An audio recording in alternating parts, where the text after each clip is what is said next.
Greetings, and welcome to House of Art, a Ringerverse podcast on the Ringer Podcast Network. I'm Mallory Rubin, and joining me today, he knows a shitload about owls, and he knows a shitload about podcasting. You can hear him on Golic and Golic and The Echoes with my Middle-earthian soulmate, Jessica Smetana. It's Mike Golic Jr. Hi. What's up, dude? Good to see you. Welcome. This is wonderful that this is finally happening. Very excited to do content with you. I know. Big I'm fan. hyped. Same. I put up a Hail Mary this week. I was like, it's Peacemaker premiere week. I need a specific energy. You know, I need somebody who is prepared to talk about muscles. Somebody who is prepared to talk about the beautifully rich thematic aspects of storytelling. I need somebody who is prepared to talk about the long history of orgies on HBO. Yes. And my mind went to you. Honored. I hope you're flattered. It's an honor just to be nominated for such a prestigious Venn diagram that I can land in the center of here. Yeah. I am going to try and bring all the requisite dudes rock energy. Thank you. That a Thank you. John Cena, heavy, hard rocking, dance number enthused show brings. Will you be dancing? Listen, if called upon, I would. My whole life, I have dreamed of being involved in like an impromptu flash mob. Okay. And so the What's idea stopping of you? An invitation. An invitation. Yeah. An olive branch reached out and extended to me. Okay. So if you're going to extend that today, I promise I will join in. You have one. You've been told where your cameras are. At any point, you know your eye line. You know that you can break into song, you can break into dance, and we will support you fully, mostly because we have the ability to edit it out of the pod. Perfect. So, perfect. Consider yourself in a safe space here. What do you want to plug? Where should people find you? What do they need to know? Good plug, Golic and Golic. I do a 5-day-a-week, 3 to 5 p.m. Eastern show on FanDuel Sports Network with my dad, Mike Golic Sr. Ever heard of him? He's been around. He's been doing this for a little bit. The hardest part about doing a podcast with you, if you were ever going to do a podcast with your father, it's not the nepotism stuff. It's not anything of that. It's if your dad happens to be handsome, you will be in hell. Like as a bald man at 36 years old who podcasts next to a 62-year-old man with a head of hair that will not budge, 10 years in the grave, who also lost a lot of weight and got a beard around the pandemic. You haven't known true hell until your female coworkers openly call your dad a zaddy and thirst after him online. So that part sucks. The rest of it's awesome. My dad is also a bald man, but he's ready to podcast. So if you'd like to try podcasting with him at any point, Barry Rubin is standing by. Barry, listen. He's ready. My people are going to call your people. I just feel like a Bald Excellence podcast is what this world needs. Just a bunch of chrome domes coming together to make the world a better place. We can see if Chris Ryan is available. You know, our wonderful colleague. Oh, man. Okay, we are here today to talk about Peacemaker, the season 2 premiere, The Ties That Grind. Written and directed by James Gunn. And we will actually be hearing from James Gunn later today. Have a brief chat with James coming at the end of the podcast. I know. It's like 6 minutes. But I think we packed a lot in to those 6 minutes, honestly. So stay tuned for that at the end. And stay tuned to the Ringerverse social channels, the YouTube channels. We're going to have more little goodies coming from all of the preseason interviews over the next couple weeks. Programming reminders.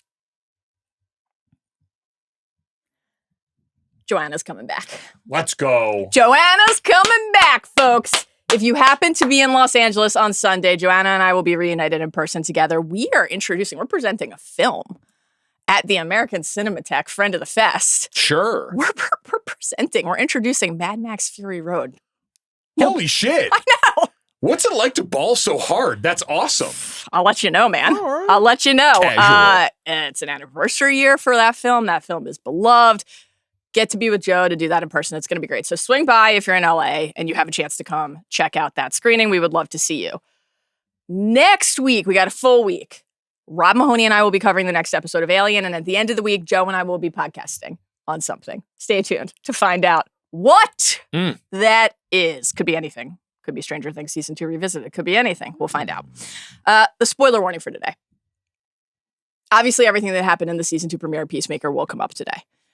If it happened in Season 1 of Peacemaker, it could come up today. If it's happened in the DCU or in the DCEU, it could come up today. And as we've already established, but will return to multiple times today, if it's ever happened in an orgy on television, yes, it's fair game. It's fair game. I'm sorry to rob someone of like the innocence of seeing potentially their first on-screen orgy and having that ruined by us today, but that's showbiz, baby. That is showbiz. Ruined or enhanced. I mean, I think part of the spirit of an orgy is it's like a group exercise. Right? That is, I mean, it is quite literally a the more the merrier experience. And so as we I are going to, as I understand, a veteran You're of speaking precisely with a lot zero, of authority on this. As someone who's been a part of approximately 0 orgies, I honestly, I feel about that the way it's described John Cena feels about drugs. Yes. And his ability to do them on screen because of laughing experience. Terrible drug guy, so I would be in that same boat. I really believed it when, again, we've issued the spoiler warning, so anything is fair game now, when he pulled out the bag that said for a rainy day, and it was just full of cocaine. That's incredible. A big for a rainy day supply of cocaine. But Chris Smith needs to be ready for all eventualities. You have to be ready for that one. A very brief aside, my dad told this story on air the other day, and it's the funniest cocaine-related story I know. Can't wait. In getting ready for an NFL season, the league comes around and does presentations about things you shouldn't do. Okay. And we've seen this happen most recently in college football with John Mateer at a Venmo to a former teammate that said, you know, sports gambling. And it was like, hey, it's just a joke. You guys don't get it. In these meetings before the season my dad was a part of, they passed around a check that someone had signed, and in the foreline, foreline, put for cocaine. Well, you have to keep an organized ledger. Honestly, that is true. That's just responsible adulting. That's actually financial literacy and should be lifted up. So shame on them for making an example of this pioneer. I know. Just somebody who is like on top of their finances and all of their transactions. And that person, while presumably suspended from professional sports, is not going to have any mystery like, what was this? What was this for? What was this, like $500? I can't say I know how much cocaine costs. What was that for? And you know what? They'll be able to budget accordingly going forward because they had set aside that money just like this, you know, rainy day cocaine. Okay, so this is something that we've all learned thanks to your presence here today and thanks to the Peacemaker premiere. I would like to now learn something else. Let's go to our opening snapshot.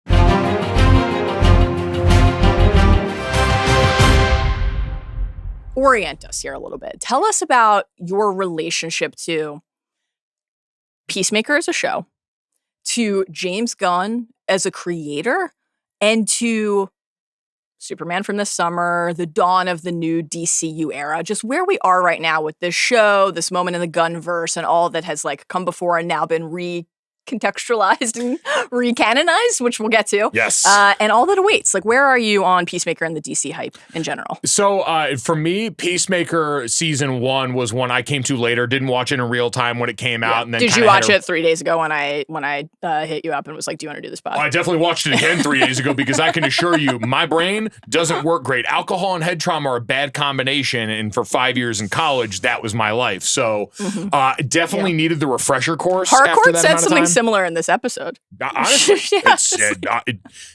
here I am, Lord. It is I, Lord. I've heard you calling in the night. So it was good to get that refresher of something that like fits in. And I remember hearing you guys at one point talk about another show that fit into this archetype, which was Invincible, which I loved, which are, you know, these superheroes can be terrible people, can be broken people. Between obviously The Boys on Amazon, like it fits so seamlessly into a genre of show that I very much loved, and included a man in John Cena who I have been so smitten with. Blockers really won me over. Like, I never grew up a huge wrestling fan, so John in that regard, like I obviously knew of him in that range, like had all the references enough to be culturally aware, but that was the movie where I went, oh, this guy's insanely funny, has wonderful timing, and then as you see in Peacemaker, as a lot of depth. We've seen a ton of wrestlers get into this space.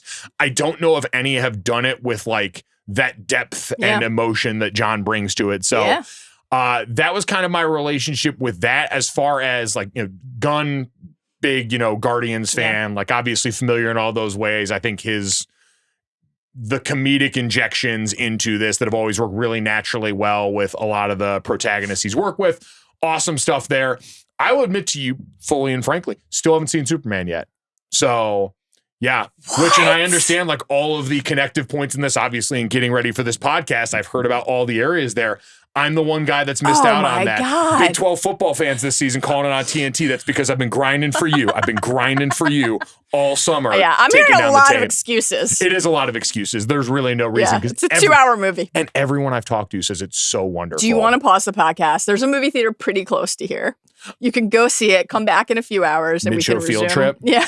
In which time I will just crush more pure LaCroix. Delicious. Very refreshing. Yeah. So that was kind of, obviously the big splash back into Gunn's version of the DCU as we go forward. And this, kind of seeing very really right off the top of this episode, how quickly they were going to go back and rewrite that history from last season, reorganizing what's canon and what's not. So I come in sort of on loose standing here. I'm someone that, especially in the genre of superhero films, whether it's been Marvel or DC, had sort of been taking a breather for a while. Sure, a lot of people have. I had come off a decade where I'd given so much of my time and energy to that I was like, all right, what's going to draw me back in? And I will say, this show, and I think some of the TV explorations of that have done a really good job of it, because you can go to different places than you can with a 2-hour feature film. Yeah. That's another excuse for why you haven't seen Superman. But I know. But it was a beautifully stated and very convincing one. So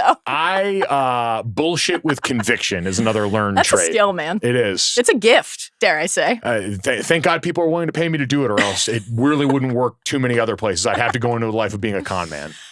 You'd be a great con man. Thank you. Would you make content out of it one day? Would you live a life of a con man and then prepare the entire time to do a true crime podcast about it? Yes, I think it's all got to be part of the elaborate setup. You always got to be playing 40 Wizards chess and looking down the road. It all comes back to podcasting at the end of the day. Con man content. It's just all right there in the name. It's all right there. See, you're a branding expert too. This is great. Still haven't seen Superman though. No, I know. I'll try my best not to spoil. I will bring up a couple relevant data points from Superman, but I don't think it will spoil the experience of watching Superman one day when you do. I mean, I'm remembering now as I say this, it's on, you can stream it at home now. It's so easy. You have no excuses. I really don't, and I apologize for not having it before this. By the way, don't hold back. I have not earned the right to come in here and ask you to not spoil it for me. I agree. I want this to be a formative experience for everyone listening. Don't be held back and shackled by my inability to do the correct homework. Okay, so you are basically granting me permission to act like Nicholas Holt's Lex Luthor, a reference that you do not understand. 100%. Great. We're on the same page. I'm going to point and nod like I did. My relationship to Peacemaker season 1 is that I loved it. I thought it was a fantastic season. I really agree with your framing. I think Cena was just so, and always is, but particularly as Chris Smith, his charisma, his dynamism was unlocked in full. That really specific blend of humor, not afraid to be the butt of the joke, but also, of course, convincing as someone who's going to say well, I'm an expert marksman with anything in the world, and I actually am capable of achieving these things. And the heart of Peacemaker season 1, the way that we, over the course of just 8 episodes, which are pretty brief, they're all somewhere between 30 and 40 minutes when you remove the credits, go from deploring this person coming out of Suicide Squad to feeling such empathy and tenderness, in part because we see that he is not looking to be let off the hook for everything that he has done, but is actually interested in, thanks to, of course, the friendship of the 11th Street kids, some introspection and reflection, was just amazing. And I think very vintage Gunn. I also love James Gunn's movies. I love the Guardians films. I loved Superman. Thought it was great. Excited to talk to you about it once you watch it. And there are a lot of things I love about Gunn's movies and shows, but I think 2 of my favorite things about his style are both really actively on display in Peacemaker. 1, unapologetically genre. These are superhero stories. These are comic book stories. And there's no embarrassment about that at any point.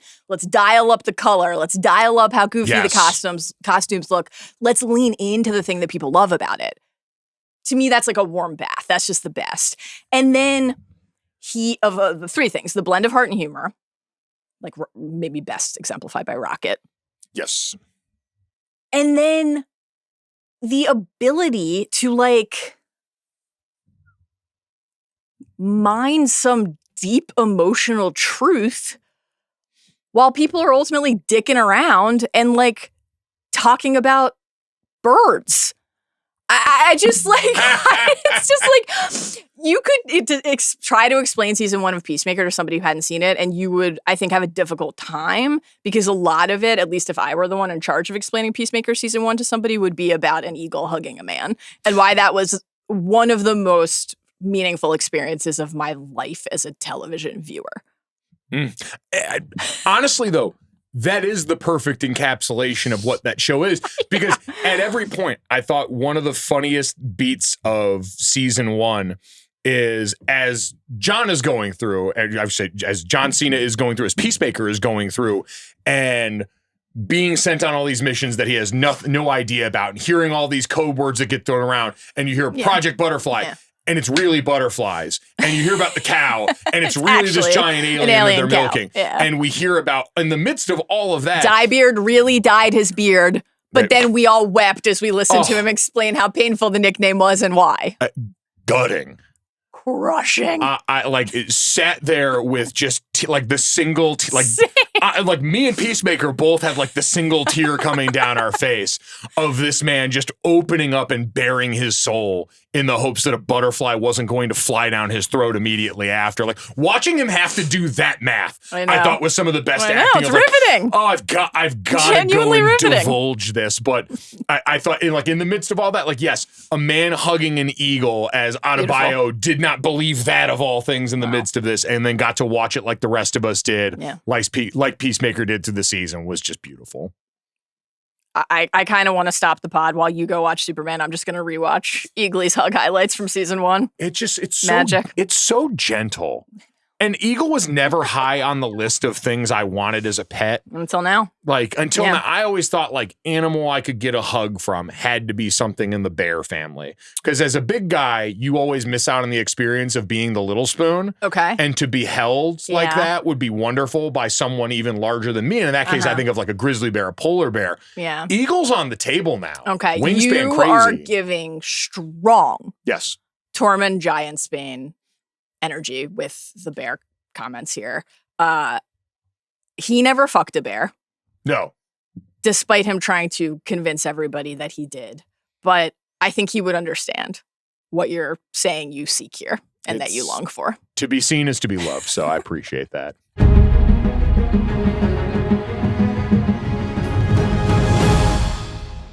Okay, let's get to the deep dive. Let's get to the episode breakdown. We're going to go by like topics and character sets, but feel free to go anywhere you want at any point, including to the multiplex to see Superman. I think we have to start. I think we have like a moral, a social responsibility to start with the new theme music. This was on everybody's mind between seasons. And we should say, between seasons was basically a lifetime. I mean, it has been 3.5 years. 3.5 years since Peacemaker season 1. That is just a crazy, even in this new era of like, you know, the streamers and the effects budgets and everything takes 2 years. And that feels like a long time. 3.5 years is like wild. And obviously the DC reset. Sure. And all of the different things that Gunn was doing, in addition to other factors, like played a part in that. But the amount of time that people spent waiting for the return of Wigwam and then finding out on the eve of the season that there would be a substitution, I would describe the collective state as one of dread in the walk-up. It was like, could it possibly measure up? Can it be as good? You had a good thing. Why are you tweaking it? We got Oh Lord by Foxy Shazam as the new song for the season 2 credits. It's a safe space. It's just you and me. Nobody's listening. Of course. How are you feeling? Upgrade, downgrade, crime against humanity. Where are you on this? I didn't take the pitchfork out of the closet. Okay. But I do think it was a downgrade. It was brave, and I appreciate them not being afraid of saying, we're just going to try and recapture the magic with something completely different. But at the same time, to me, it did not measure up to the wigwam of it all. Yeah. There were still moments that I enjoyed. Old lady pelvic thrust, delightful move. Yeah, who was the MVP of the dance number for you? Mine was, of course, the close-up of Eagly, who was just sort of like... Well, that was what I was going to ask. And Grillo in a suit. That was... very special for me personally, somebody who has loved and been in love with Frank Grillo since I used to say I had a fever so I could stay home from school in elementary and middle school, and then watch Guiding Light, where he played Hart Jessup, a formative love in my life. So this was very special. You know, it was difficult to like feel that way about Crossbones in the MCU. Not because of the, you know, facial and bodily disfigurement. That's fine. Yeah. But, you know, Hydra, spoiler. Yeah. That's tough. It's hard to really get over that portion of things. Tough. So I'm glad this was more enjoyable for you. Honestly, Eagly was the one I wrote down because I couldn't figure out if he was doing the reject or not. It looked like he had a little, like I thought if you had set that to "You're a Jerk," it might have worked, but. Only one way to find out. Honestly, internet. Guys, get on it. I know someone has the capabilities of editing that I don't to make that happen. I just need to see something. That's all I'm saying. So, Eagly banner performance there. Yeah. I did enjoy the little group number with Harcourt, Adebayo, where they step in and out of line doing the arm action, because that seems like a move accessible to me and most of the population. The effort and enthusiasm going into that was great. I really like that. I like, too, when the alternate dimension characters came in. So like we have a second version of Harcourt dancing differently. I like when aspects of the opening credits connect to like the core text of the show. I think that's like a subtle but smart way to make this all feel like a connected tapestry.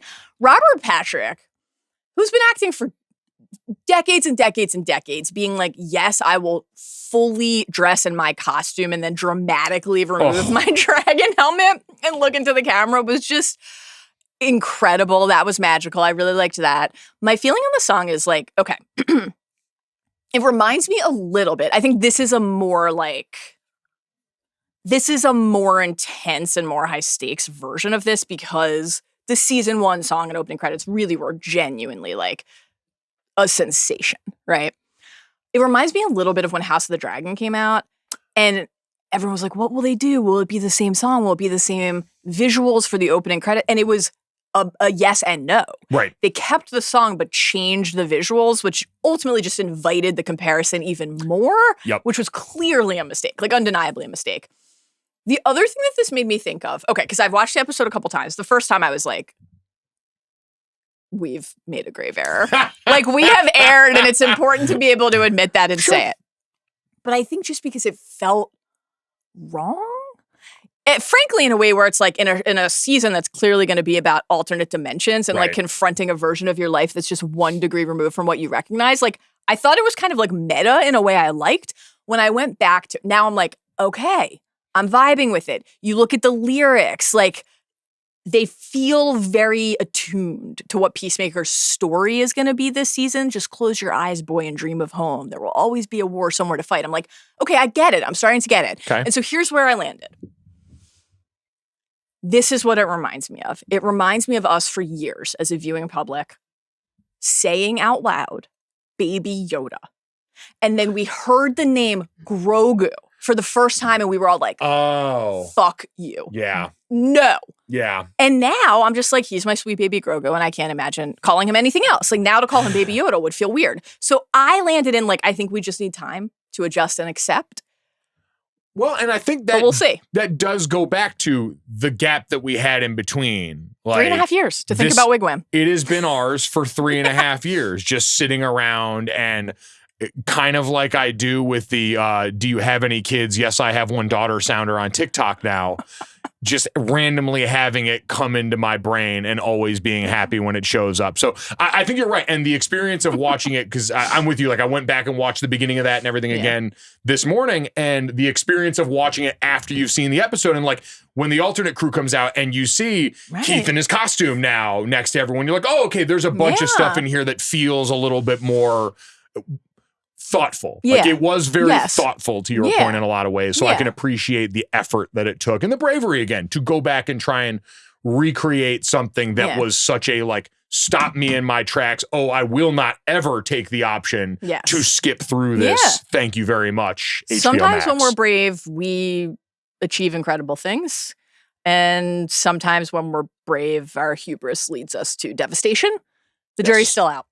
We'll see. We'll give it time. We'll give it time. We have 7 more weeks. 7 more weeks Praise to be. talk about Peacemaker season 2. It's an 8-episode season. Okay. Next thing I want to talk about before we get to the characters is the continuity retcon. So even though you haven't seen Superman yet, I'm not sure if that's come up on today's podcast, you will be able to participate in this exchange because you have seen season 1 of Peacemaker. So of course you will remember the Justice League arriving. This huge moment after a season of Peacemaker talking shit about these DC heroes, right? Superman has a poop fetish.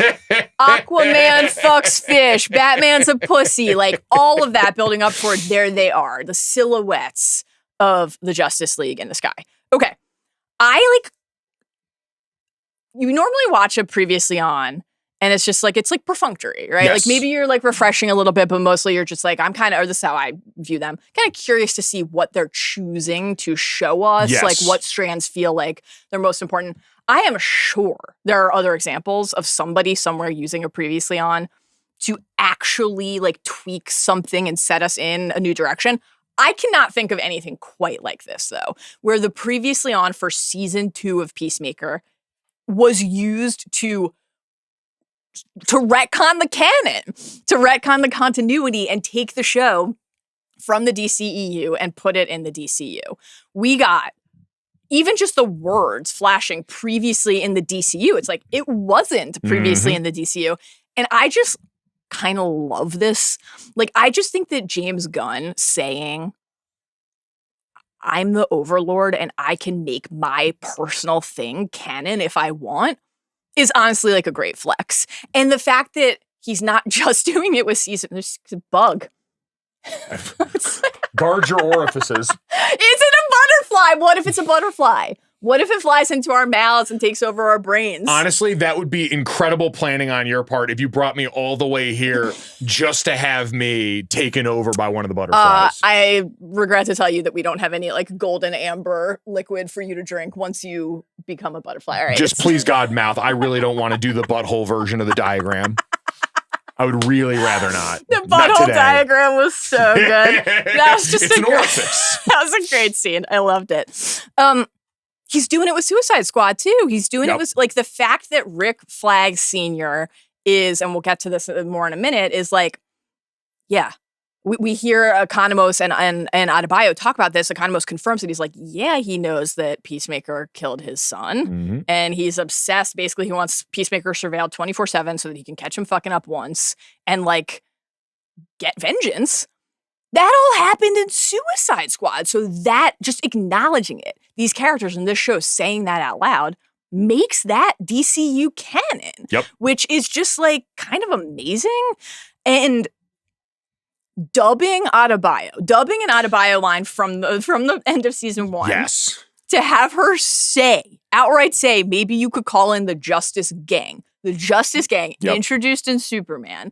And then have them arrive, and we see the silhouette of Mr. Terrific. We get close-ups, and then they're elsewhere in the episode. Hawkgirl and Guy Gardner. Nathan Fillion has yet to fail once. I said it during the Superman pod. I'll say it again. He's yet to fail once. Like, he thinks I'm a puke freak. Incredible stuff always. And we see the Superman and Supergirl silhouette. So, like, this is just all a slight, it's all like little, it's a line here, a chyron there, the swap of a silhouette here, and then it's like the thing you loved, you don't have to worry about whether it's relevant. We made it work, and I just think that's like pretty cool.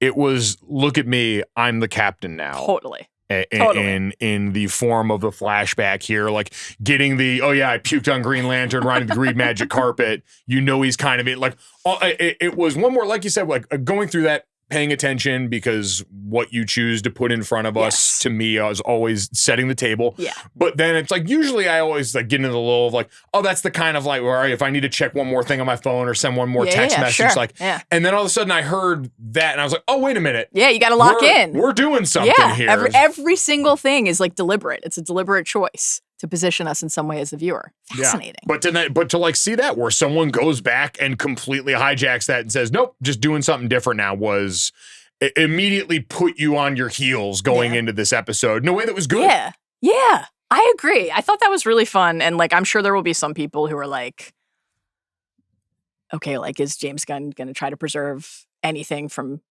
shows or movies other people made?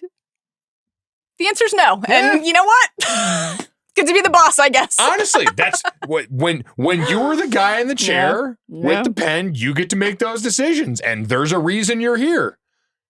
You know, you can talk about returning production. If you got a bunch of starters that weren't any good last year, got to come and swap them out. Let's hit the portal. You got to leave room for Guy Gardner or Puke Freak. Do you believe it?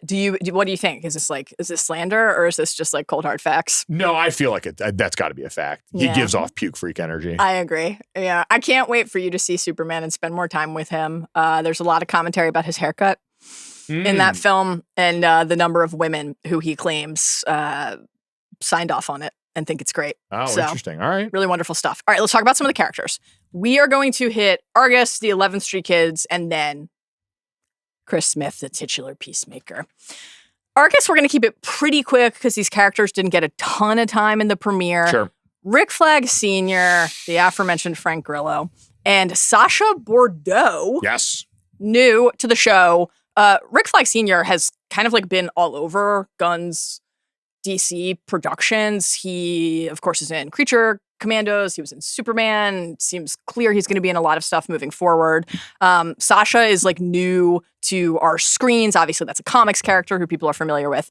But interesting right away to see their dynamic with each other, but then also, of course, the way that like bleeds into a character we have a deep attachment to, Economos. Bordeaux is, it seems like Economos's direct supervisor, basically. And there's this little moment where they catch us up on exchanges that Bordeaux and Flag have had before, where she's basically like, I don't trust this guy, and I told you that. He's friends with Peacemaker. Like, he's friends with the guy you're surveilling. Right. Of course, elsewhere, we get this I thought, very sweet and kind of like vintage Peacemaker moment in the scene with Economos and Adebayo, where she's like, you don't want to like betray him because he's your friend. And Economos is like, I wouldn't go that far, but they're not all quite ready to say, like, I love you and you mean something to me, but they would actually do anything for each other. They just want to do it with like thought and care. I think that's a really interesting like state to find their friend group in, the individual dynamics and kind of the collective dynamic. And Grillo, we know what is driving him. Peacemaker killed his son in the Suicide Squad movie. He stabbed him through the heart with a broken piece of bathroom ceramic. One of the worst things to get stabbed with. Terrible. I mean, I would be so worried about all of the infections if I were not about to imminently drop dead. Yeah, no. So we didn't have to worry for long. Like, am I going to need a tetanus shot? This sucks. There's no way I am personally up on like all of the knowledge that I would need to like properly treat the wound. It didn't matter. He died. No, exactly. Rest in power, King. We miss you. I still think about that final moment. Peacemaker, what a joke. And like, obviously, Peacemaker himself thinks about that. Sure. And it is this like specter, this looming specter that haunts him, this indictment, right? The way that he justified all of his atrocities to himself, peace at any cost, right? To have somebody with their final breath say to you, everything you tell yourself is a lie, like to continue to feel the way that is impacting him and has led to actually a lot of progress for Chris Smith. But Rick Flag Sr. doesn't give a shit about any of that. First of all, he doesn't have access to it, but he wouldn't care. He's like, you're responsible for causing me pain. All we get in this episode is just like the setup for that. But I like the idea of like A.R.G.U.S and much like Waller in season 1, like a person in position of authority, not just of the butterflies or some sort of villain in another form, which I'm sure will also happen. Sure. But like the person who makes decisions about whether you go back to prison or in, Harcourt's case, right? We'll get to her, but like the idea that Waller is still destroying and controlling her life. Like that's obviously like a core interest of the show is like, how do the suits and the people behind the fancy desk try to control you? And for that person to be not just trying to use you as a tool, but actually trying to maybe like destroy you. Interesting dynamic, I think, for the season. I think having that sort of like different maybe not existential, but like certainly a real world pressure and threat that's always sort of hanging over as the through line. Yeah. Like sort of the way in Game of Thrones, you had the White Walkers, where you have all this conflict going on elsewhere and things people are trying to accomplish. And then you have a looming constant threat that everyone sees right there. And with Waller in season 1, it's, I have a goal to try and frame Peacemaker for all this that's going on. So while the rest of this is going on, we've got this thing to constantly contend with that's always going to be driving things forward a little bit. And it feels like they're setting it up where it's like, all right, clear revenge motivation, easy, cut and dry, point A to point B. We'll see if it ends up becoming that easy. Because in last season, there was less of like everyone else got growth. Like this could be the one like flat through line where everyone else grows around it, sort of the same way with Waller in season 1. Yeah, and I think that's a great point. I always like when one of the threats or one of the opponents, one of the sources of conflict is like another person. And I say that as like a genre obsessive, right? Somebody who loves zombies, ice zombies or otherwise, or any other kind of like mystical force. And one of the things, we're only one episode in, but one of the things, both obviously established in this episode as we'll get to, and just like in the trailers for the season, the way they're marketing the season, that is so tantalizing is that we're going to go like to an exponential level with the like human versus human, because it's going to be like another version of yourself. Yep. Right. And like, a show that I really loved covering was Loki. And this idea, and this is obviously like often at play in multiversal storytelling, but when you confront other versions of yourself, like what do you learn? Right. What do you see that scares you? What do you see that energizes you? And I mean, this episode of television ends with Peacemaker killing a version of himself, killing alt Peacemaker or Peacemaker 2 or whatever we want to call them. And like James Gunn has said, he said in the little like after the episode, inside the episode, the featurette, 99 doors in the quantum unfolding chamber, 99 realities. Like we hear the alternate dad, alternate Augie, mention the Munchkin imp dimension that they used to fuck around in. It's like we see the very, very scary silent alien come through the door and incinerate a space cat. What happened there? I really, very distressing. Honestly, that whole scene, by the way, too, which I know we'll get to, perfect encapsulation of suburban neighborhood dynamic in so many ways. Trying to say hi, like when you go out for the morning paper, your neighbor has no interest in you. No interest at all. And then hopefully like the comp ends at the incinerating of a so far I haven't seen that in the neighborhood. But various levels of pants, all these things definitely involved in that. But which are you? Are you the like, hey, how's it going? And then like, well, fuck you, you like crypt keeper? Or are you the someone is trying to engage you in conversation and you're like, I have a task?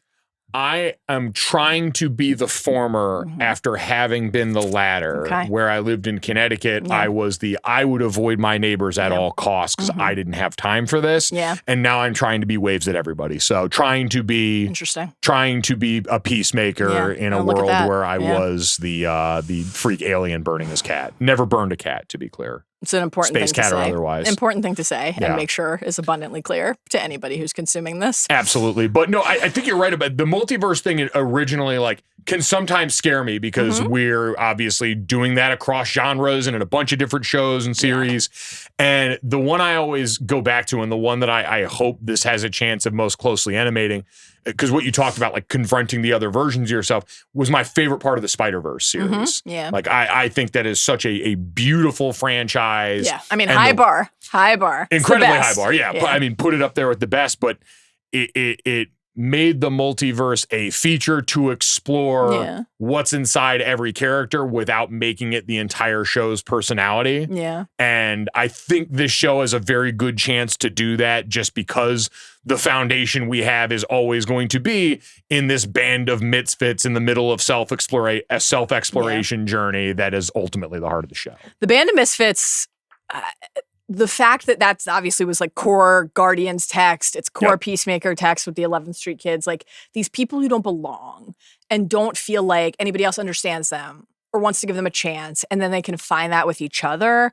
I think that the idea of A.R.G.U.S going through Economos as like the lens, the portal through which they can see or track Peacemaker, and trying to use somebody as a tool and as a wedge who, even if he's a little more reluctant as a member of that group than like Adebayo or like the most enthusiastic member, of course, Vigilante, he still like knows what it means to feel that bond with another person.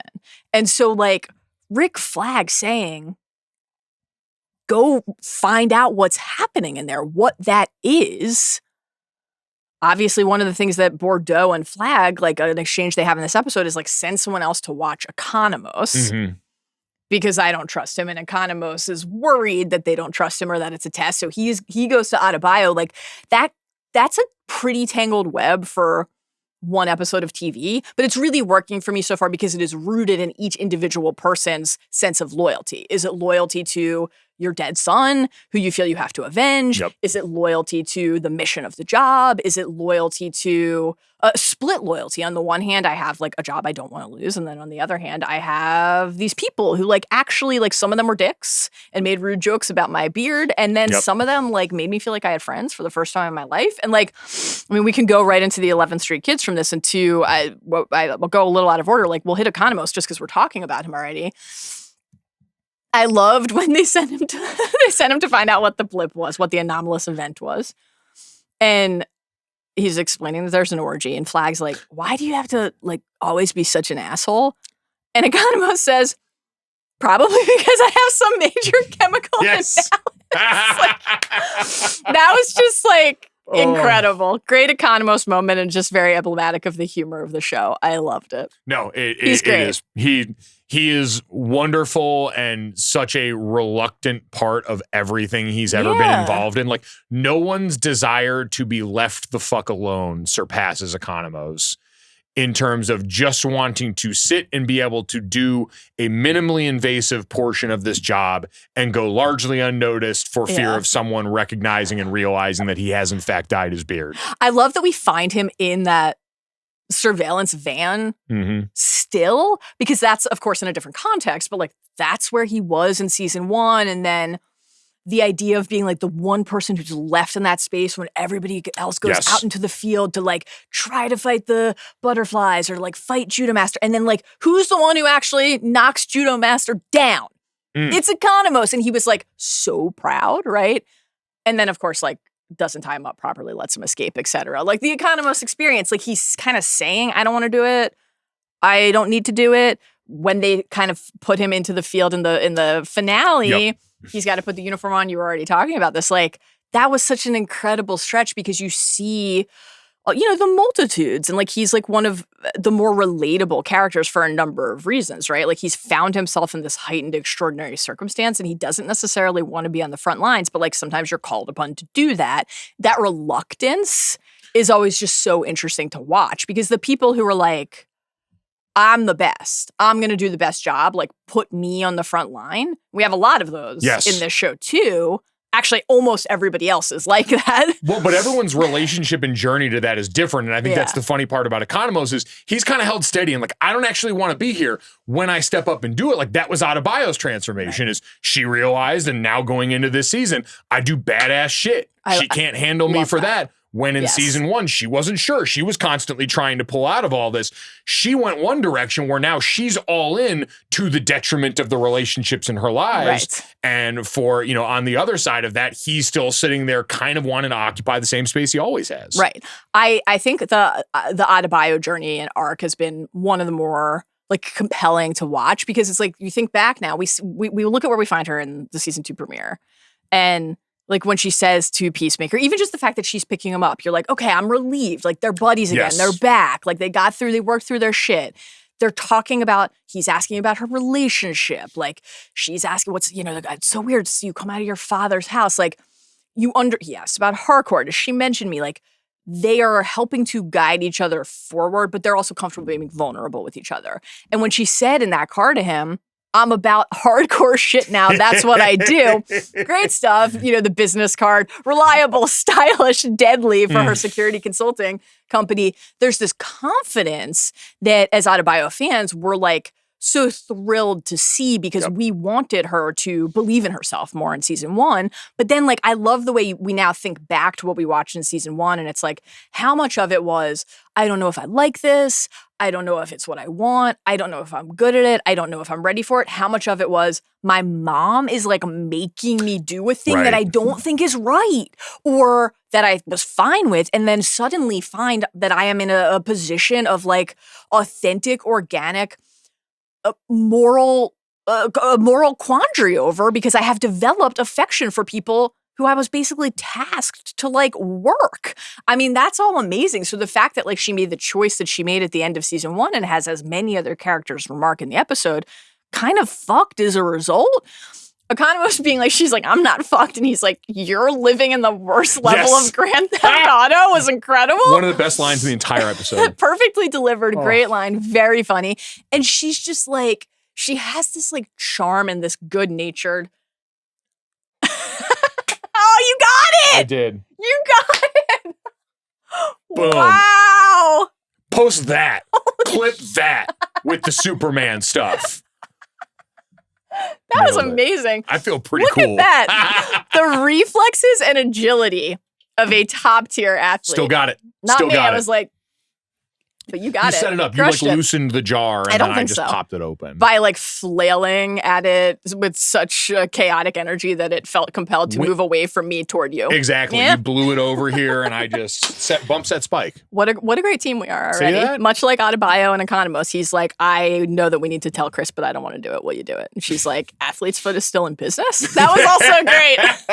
I have to say I did not know that. I knew that Foot Locker still existed as a physical store because I recently, this was already probably like 2 years ago, I was chasing down a pair of baby Jordans for a friend's baby. And I when I say chasing down, I was like on the way to the party. And I was like, gotta figure this out. My sister in Christ, I am with you. This out. I am with you. Discovered that there are still shoe stores at malls, you know, after most of my recent life transpiring on my phone, on my StockX app. So that honestly, was news to me.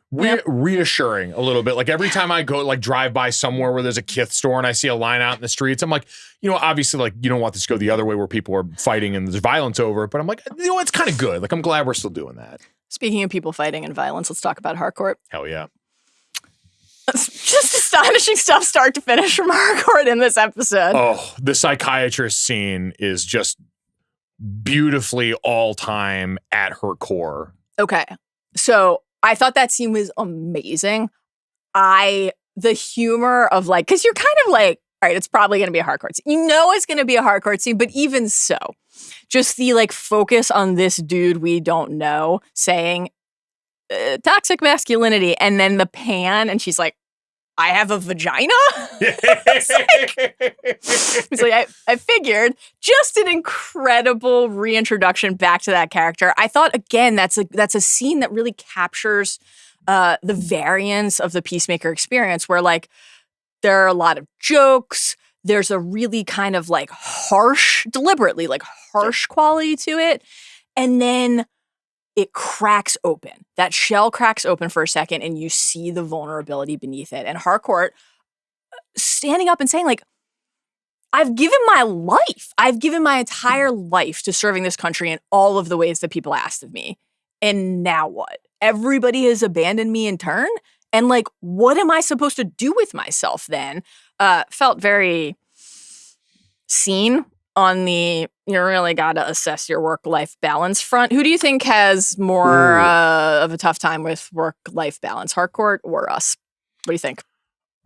Please don't make me say, like, it's much like the characters in the show. I don't want to say it out loud and admit what I know it's true. It's 100%. Yeah. This is Friday afternoon. It's 5:00 on a Friday. I can't tell you how lame we should feel right now and don't. I know. Like the fact that we're willing to like, oh yeah, I literally, when you hit me up about this, like Friday afternoon, I don't have plans. My next step is to watch 2 Big 12 teams play football in Ireland tomorrow morning. I got a free weekend. I mean, what a wonderful Saturday, honestly, though. It's fucking so cool. I love football. I can't believe football's back. Which fan base do you think Harcourt would fit with the best. Okay, I love like this I go exercise. into a bar specifically to seek out a brawl with people I know are going to piss me off. Ooh.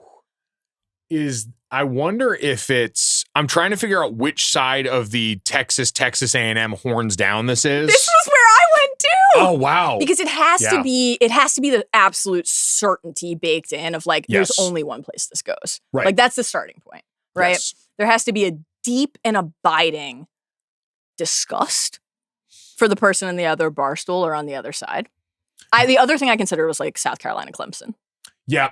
Well, and again, where you want, like, you need the fight. You crave it. Have to have it. You have to have it. That resistance. You have to have it just to feel alive. Yes. I need a hit of the good stuff right now. And she got it. Yeah. There's no for a rainy day with Harcourt. It's every day. No. It's every day. All gas, no brakes for her. The bag of cocaine is always open.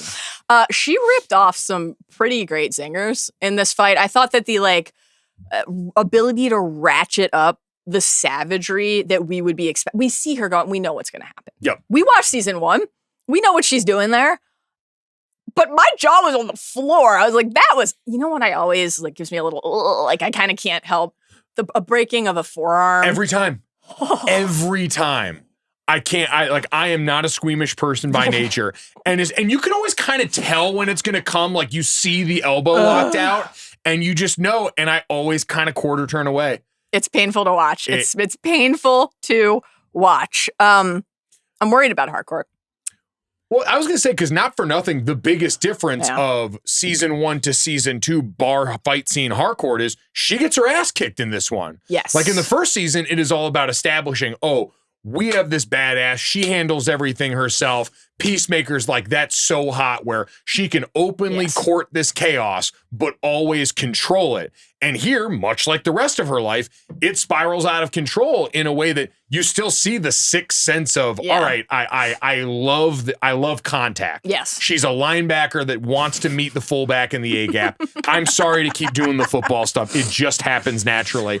But she relishes that. Yeah. And in this case, cannot control it in the same way that we saw her in a very similar context in season 1 control it. Right. I think that's a great point. And I think it's like, I read it as kind of like two things in tandem. That, like the inability to guarantee the outcome. Yep. Right? This is a person who is, when everybody in season 1 is like, all right, well, like we need a new boss. Who's it going to be? Everyone looks in the same direction. Yep. Right? It felt to me just as much like she didn't want control. Like that she kind of has like lost the ability to be able to discern the moment to pull back, but is relishing that. Like when she is, so she dispenses plenty of punishment, but then also takes a heavy beating. When she gets deposited on the sidewalk and like there's that lingering shot on her face as she's looking up at the moon and she's covered in blood, she's covered in cuts. I'm like, is she smiling? Like her response to that was not, and maybe with further reflection, it will be, all right, like, what does it mean if this is how I'm spending my time? What does it mean if this is where I am? But like she felt something in that moment and that was what she's seeking. That's her drug. That's the high that she's chasing. And part of it is because, of course, she doesn't feel like she's getting anything anywhere else. And of course, like there's another interesting version of that with her in this episode, which is like Chris going to seek her out to ask how the interview went. She's like, it went like shit, right? His as well. And I thought this was a great scene. She's been beating the dashboard, right? So, okay, wait, before we get to the Harcourt Peacemaker dynamic in this scene, what was your read on the 30 seconds to Mars slander in this scene and in the mid-credits stinger? Is this James Gunn like, my Suicide Squad is the only one that matters? Right. Fuck the earlier Suicide Squad where Jared Leto gave a unique performance. Sure. As the Joker. We'll call it that. Was it about that or was this just like music snob stuff? Or is it a why not both?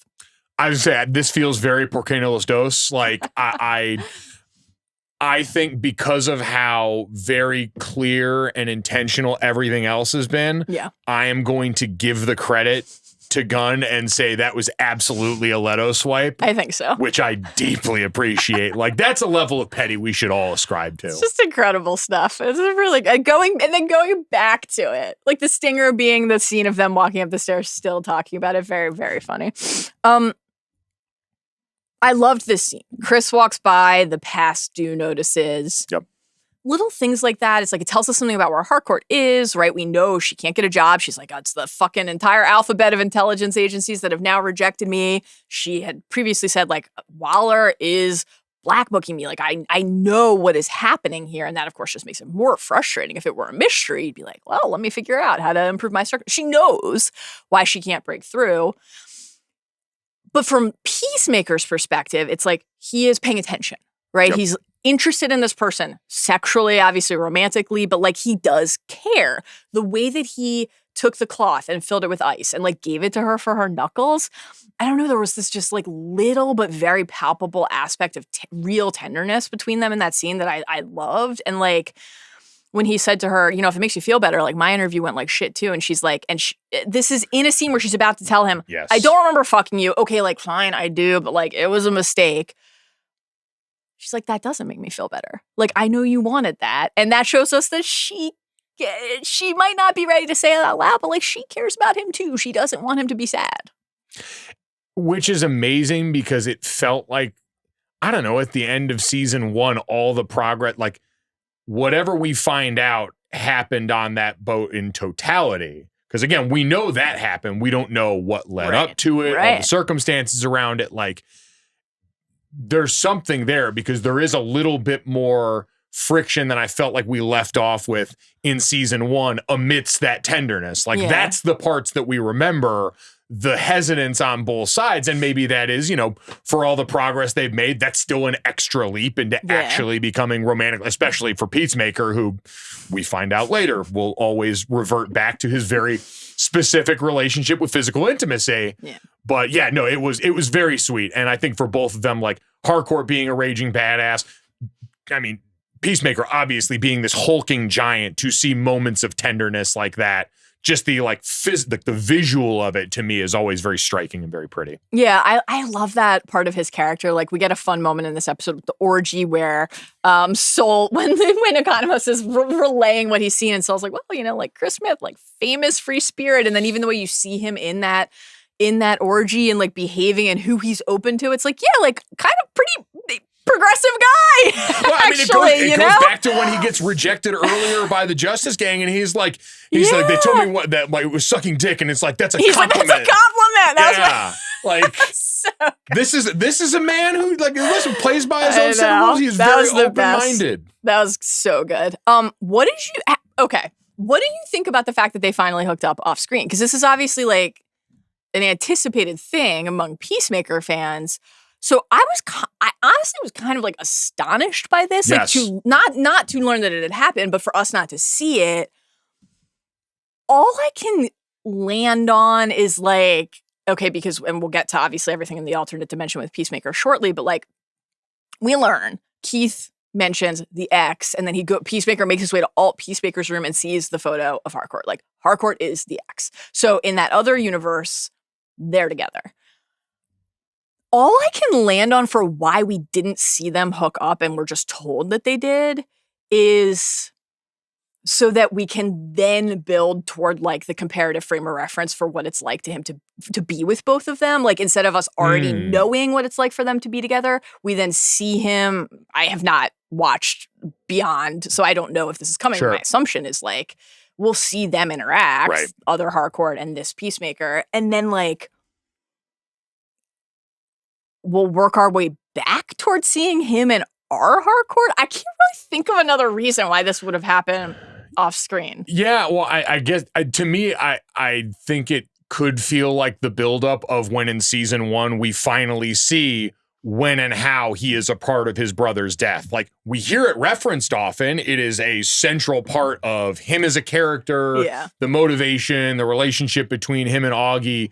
but we don't see it until the very end of season 1. Yeah. In maybe the same way that, like, again, their relationship across all these different facets, 99 Doors, is going to be such a central part of this, going all the way back to the open of the show, where in that dance scene, like, their intimacy, multiple instances of the hand current on the cheek Peacemaker and current Harcourt hand on cheek, very close together. Like, that's it. And so taking us away from that, like, euphoric moment where we finally see them get together and making it more about all the anxiety around it. Yeah, it is like a fascinating choice to already present it as an absence, like as something that's been lost before we got to see and participate in seeing it gained. It's like it's a fascinating structural choice. Do you think we'll actually get a flashback?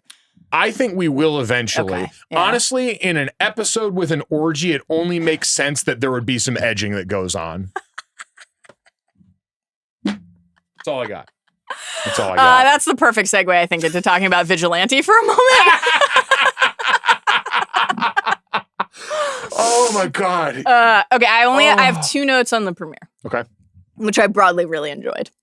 Not nearly enough Eagly. We'll get to Eagly a bit in a moment, but not nearly enough Eagly, and not even close to enough Vigilante. No.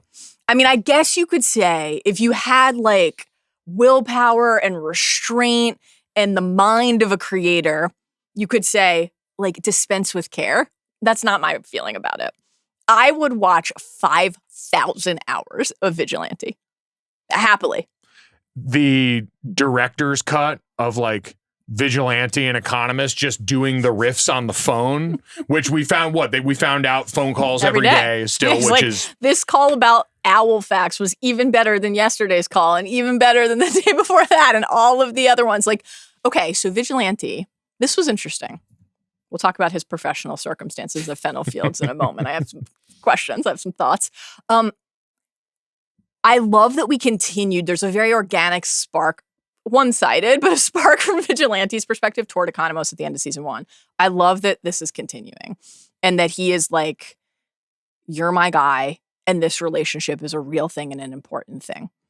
He's seeking it out. He wants it. He's viewing a lot of his self-worth through the idea of that friendship. However, he's not moved on from Peacemaker. Like the way that on that call with Economos, he's like, have you talked to Peacemaker lately? Like, he seems really bummed out. I think he thought that after saving the world, everyone would finally treat him like a hero, which is obviously a core part of the Peacemaker text in this episode. But like, he cares. He's paying attention. He sees what Peacemaker is going through. He's aware of what his friend is like carrying, right? And I like finding him in this place where he is then branching out, but has not left Peacemaker behind. It's like, that's still OTP. Yeah, I mean, it's, you know, how you orient yourself around like your high school or college friends as you go off into these different phases. Like the friend groups merged and all these side quests started, which is beautiful. It's what you want when these kind of things happen. Yeah. But it also always goes back to, well, no, me and Peacemaker have history. Like we have been through things together. We've thrown bombs at appliances in the forest. There is no stronger bond between adult men than that. Economos, when you blow up a fridge with Vigilante, get back to us. Until then, we're not really interested. We're not levels to this. One person who's not interested in even pretending that he and Vigilante are friends is Dave. Dave has been promoted from dishwasher to manager, it seems, at Fennel Fields. And here is my question. Why has Dave not fired Adrian? Right. I don't get it. I don't know what the candidate pool is right now for Fennel Fields, but there just simply has to be a better option than Adrian. You know what? I have family that work as small business owners, and it can be very hard right now. So I think this is just a devil you know situation. Okay, interesting. Even if the devil you know, as we learned in this episode, just crashed Dave's wedding, was not invited, and infamously, I was going to say famously, but infamously in season 1 was like, would you like to come to my girlfriend's abortion? That was one of the more unique invites I had ever heard of. I don't know what the like the digital RSVP card looks like for that, and I don't want to find out. But Dave, he must be really good at all the stuff that goes on inside that building that we don't see. It's probably as simple as that. Like he is. Look, we know he's a self-starter. He turned himself into Vigilante. Yep. He is like a self-made hero / agent of chaos. He's inventive. That's right. Yes, that's how you'd spin all of that into the resume bullet points for him. Sure. Hard worker, very devoted to his craft, very, very loyal. There when you need him at a moment's notice. All things I'd like in the workforce. Willing to like fight through bodily burns. Right. You're not gonna slow him down. Overcomes adversity routinely. Yeah. So yeah, maybe it's just. So he's just killing it. He's killing it at Fennel Fields. Exactly. They leave all that off screen. He doesn't need to rise and grind and put it on Instagram. He doesn't need to show you all that stuff. He's got it like that. The idea of Vigilante's Instagram is really something. What do you think his like social media platform of choice is? Do you think he's big on TikTok? No, he feels like a reply guy to me. Like big reply guy energy. Burners? No, or his own account. No, his main account. Like he operates at like like boomers who don't understand that everyone can see this. Yeah. Also, like his texting style, he's not afraid, like double text, triple text, quadruple text, does not matter. The limit does not exist. There's no cap. No. There's no cap. No cap. It doesn't matter how long it's been since you've replied. Also, he is going to respond to every text you do send with a tap back. Yes. All of them. And a tap back and then still a reply after. Like he's never going to leave you wondering, never going to leave you on red. You don't have to worry about that. He's always going to say, I love you last.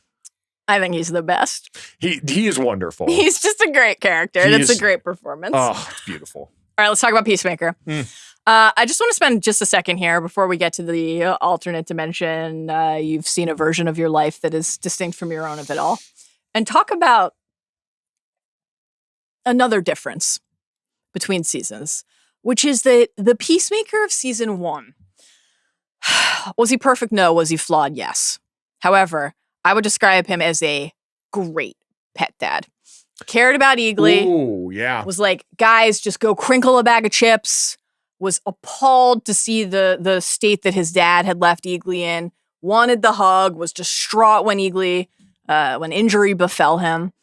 And, literally said at one point in season 1, you can't house train an eagle, not without stealing its soul. Right? He really got it. He really got it. I know that our guy, Chris Smith, is going through some stuff. Yeah. However, I have some notes for him, and here they are. When you say, I don't work for you, dude, to Eagly, you're wrong. You do work for him. Correct. When you say we need to start making clear who's the human and who's the eagle, no, you don't. He's both. He's the eagle and he's the human, and you're there to ensure that he is content. When Eagly tries to wake Chris up at the beginning, pecking at him in bed, first of all, incredible cat energy from Eagly. I know most people would say that Eagly is a dog, not a cat, but this was real, like Eagly is a cat stuff to me as a cat enthusiast. The like, I'm clawing at you until you get up to feed me, just real cat stuff. Peacemaker in season 1 is like, what do you need, my guy? Yep. You're cold, let me knit you a sweater. You want to go into the quantum unfolding chamber? I will walk with you. I will walk under you and observe. I won't yell. I won't show any impatience. I won't call you a dummy. Misdirected anger in the face of his overall sense of inadequacy and lack of self-worth is all I can land on. It's all I can land on, but it's not an acceptable excuse. It's not much like my excuses for not seeing Superman. This will not suffice. I will say this is also one of those things where, remember, he was coming back after years in prison. He hadn't seen Eagly in a long time. There's that deep appreciation. And sometimes the apathy that can come with familiarity, it's like a good reminder that, you got to keep the magic there in whatever way you can with your pet friend. As someone, I know you brought up the cat energy, but as someone that is now the stepdad to a 5.5-year-old pug, I've had some of these conversations with my guy. Oh, no. He is a lovely young man, but to me, it was the trip into the quantum locker room very much felt like, hey, we're just going to go into the backyard instead of taking the walk around the block to go to the bathroom that I know you prefer. I know you have your spots. Terrible. But buddy, it's 4 a.m. and I can't do this right now. So guess what? Yeah. Wake up and then take a fucking nap later. No, listen, I should be, me and Peacemaker both have things to work on. What you're describing of like the apathy that can form over time, you got to work hard to keep the spark going. That's fine if you're talking about marriage. Fine. Okay. That's fine if it's a shitty person. Yeah. But a pet? No. All right. Yeah. No, I listen, you're right. I've issued my feedback. I've issued my feedback. Feedback heard. I'm going to take this and work on myself. Please do. Hopefully you will be able to work on yourself before you show up for your interview with the Justice Gang, because if not, you're going to hear about it. Their microphone is broken. Very. Now, Chris Smith's interview was short. I don't know how long the White Rabbit's interview was, but Maxwell Lord managing to mention the camel toe 30 times in the span of that interview. Astonishing stuff. The tears made sense after that. Very painful to hear. It's tough. Again, like that, not something I have personal experience with, much like the orgies, but trying to have empathy for everyone's situation here. That's tough. That's a tough scene. So this crew, we met them all in Superman. Now, obviously, like, these are characters people are... Yeah, we all did. We all met them in Superman. Every one of us. All of us met them in Superman. Maxwell Lord, of course, we've had in our life in plenty of other DC properties. Who can forget Pedro Pascal playing Maxwell Lord in the very memorable film Wonder Woman 1984. Sean Gunn is here playing Maxwell Lord, and he is here as Lord Tech funding the Justice Gang. They're recruiting, right? We hear like the West Coast has been awash. Great stuff. Guy Gardner, Green Lantern, and Hawkgirl are here. So they're like founding members of the Justice Gang. They're heroes. They're recruiting to build out the team. One of the like through line jokes in Superman, I feel that this is not a major spoiler, so I can say it, is just like, is Justice Gang a good name? And Guy Gardner's very attached, and everyone else is like, this is like pretty dumb. But I guess the name stuck, because here we are. Justice Gang. Here we are. Peacemaker on the drive over adds Real Pal, gives him a lift. And he's kind of like, I know how this is going to go. Like, I'm worried because these metahumans are always dickheads. And he's just like sharing some samples of things he's heard from them before. I think my favorite was, hey, why'd you take a vow to be a douchebag? Great stuff. And A.R.G.U.S gives him a pep talk. And we can feel that she means this, right? Yep. She says, you're a superhero now. You saved the fucking world. And of course, this is like the heart of it. This is the thrust of where we find our guy in season 2 and where we find all of these characters who like all did this remarkable thing and have all kind of like either gotten a lack of appreciation and praise and like improvement in circumstance, or actively found themselves taking a step back because somebody else is trying to thwart them. Nobody seems to give a shit that Peacemaker and the 11th Street Kids saved the world. And so in a moment where he is like, finally, I always wanted to do this. I always wanted to do good things. And I also, because I'm a person and I can be honest about it, always wanted everybody to then say, great job, we love you. Mm-hmm. Great job, we think you're the best. And that's not happening. And so he feels less sure than ever and more ostracized than ever. And the pull then, of course, of like glimpsing a world where that's not true. Yep. Like he says to Adebayo, I don't want to be a joke anymore. He's about to see a world, at least from what we've glimpsed inside this episode, where he's not a joke, where there's a beautiful trophy case full of reminders of his achievements, where every newspaper article about him and the top trio is about how they saved the world and everybody's grateful. This Chris Smith is showing up to crank toys, to have the people on the other end of the broken mic say, this guy sucks, and he just has to sit there and be like, am I supposed to be able to hear you? That's where he is, and that's brutal. It is, and the really interesting part from here on out is, I mean, clearly the whole thesis of this series is it can go a lot of ways now. Yeah. And we're about to see all those ways that it can go. But like being confronted with that can either be aspirational of, okay, I know what's possible if I just keep going, right, or look how it should have gone. Right. And it hasn't now. Right. Why am I still doing this? Yeah. And the choice he makes after literally killing himself in the middle of this quantum hallway is going to be a really interesting one on that front. But yeah, it's brutal. And like, honestly, like a lot of this, like I know the whole thing is a very like heavy-handed commentary on, you know, American exceptionalism and all of these different tropes that he represents. But so much of this episode felt like what we often hear from members of the armed forces who come home and feel lost, who feel abandoned, who feel unappreciated by people back here who don't weren't going through that, who weren't with them in the midst of all that, the way this group was with each other, and in different ways have to try and work through that. So it was just, that part of it was very striking, and his in particular of, I've done this great thing for all of you. Right. And that still has not gotten me any of the, like, I've done the work on myself. Yeah. I've made all this progress, and it's still like, and this is kind of him in a lot of ways. It's, hey, I've done all this work on me. I am dealing with the literal demons, my father haunting me and all this stuff, but I am still judging myself by all these outside forces and outside markers of success.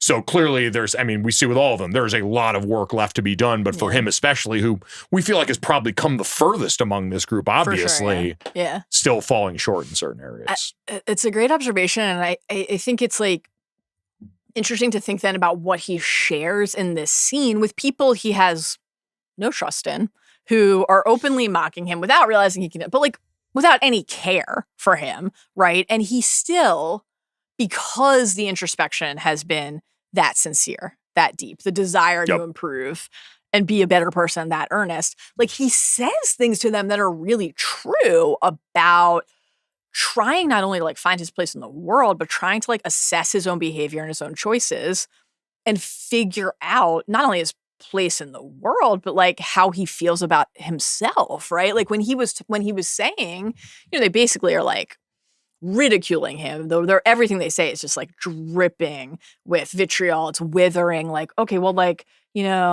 all these people you murdered, like the good reasons, like the bad reasons, right? And he what he says in response was just, it's just like so sincere, like, I have really come to realize that like my dad imposed this culture of violence, and that I have been defined by this traumatic, horrible thing that happened to me as a kid. It's like real, like Chris Smith is in therapy energy throughout this entire sequence. And, the thing that he said specifically about like, I don't want to be ruled by my past experiences and anger. Pair all of these different strands. Well, like, of course you're going to want to walk through that door then, right? Like, how could you not? If the thing that you're running from or you're trying to learn from, whatever the exact relationship to it is something that feels every day like an anchor you can't escape. It's like, well, I tried. I thought about this. I learned a lesson. I tried to be better. Nobody liked me anyway. Well, what was that for, right? And so, like, what is the next thing you can do? You can try to just, like, literally leave your past behind. Like, how could that not be a temptation? And I thought too, the like larger context in this scene, there's the Rick Flag Sr. like watching Sphere News. Great stuff on the commentary front. And then in this sequence, Maxwell Lord mentions like the growing, swelling distrust around metahumans, and certainly Peacemaker feels very at the center of like how people, to your point, view what you do for them or what you do for yourself or what you do at all. And so like this feels obviously like it's going to be a core aspect of the text of this season, and maybe even part, because this was present in Superman 2, like maybe even part of the text of chapter 1, the Gods and Monsters. Like, what do people think about the heroes around them? Yes. And like, how do you devote your life to this if the thing you need is validation from the people you do it for, and that doesn't come? Yes. Like, where does that leave you? I think that's one of my favorite things that this genre that we talk about, like going all the way back to like The Boys, Invincible has a lot of this built into the text where it's like, hey, we're going to show you the perspective of the world around you. Like the most recent season, there was that open that was completely silent, showing everything that had like one of the most moving sequences of television I've watched this entire last year. But with all of them, it's, and with Peacemaker, it's him feeling internally and saying it there, like saying, I have changed. I feel like I've done all this stuff. And then being presented with, well, we have a mountain of evidence of what you've done. Like trust is gained in drops and lost in buckets. And you've had the bucket kicked over for a long time. Yeah. And so feeling like, oh no, I've done the work. It should be different now. Right. You should look at me different now. It kind of ignores the, hey, there needs to be, and this will be the interesting kind of intersection we talked about before, is is he willing to keep doing this before that validation shows up? Because it seems like that's going to be a long time coming. Yeah, it's like the idea of a shortcut to that satisfaction is like, who would be strong enough to resist that? Yeah. I think seems like it's going to be something this season is interested in examining. Something else this season is interested in examining is just dicks and tits everywhere. So many dicks and tits. I have to say, I've seen many an orgy on HBO. I've never been like astonished by one though until this. Like, so the Ringerverse crew was at Comic-Con, and we went to the Peacemaker panel, and they were referencing something in episode 1 in a like, we can't believe we got away with it way. And I was like, what could this be? Like, what could this possibly be? It never occurred to me that it would be an orgy. You mentioned The Boys a couple times. Here's where I'd like to begin. How did this compare to Hero-gasm?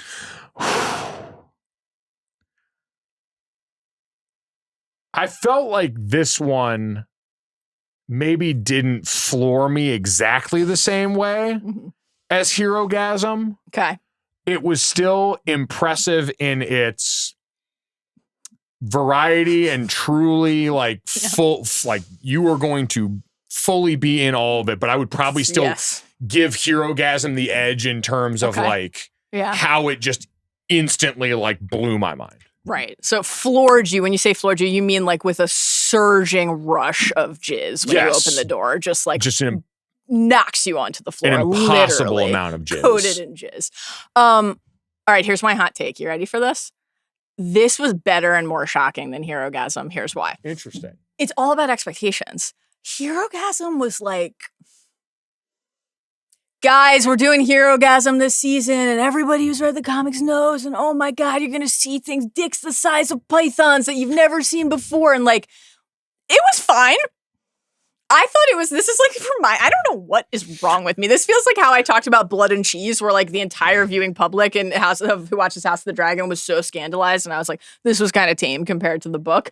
Like Hero-gasm, I was like, I guess, like it feels like we really talked it up. Because this came out of nowhere. Sure.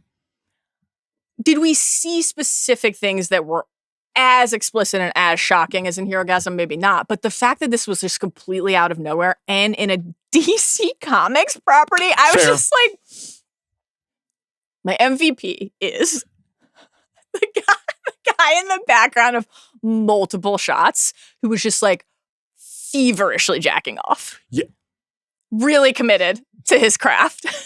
That was the one, like, after the fact when I was thankfully on my personal computer Googling famous television orgies. Yeah. I did it on my phone. Yeah, not on my work computer. Just really like dicey territory.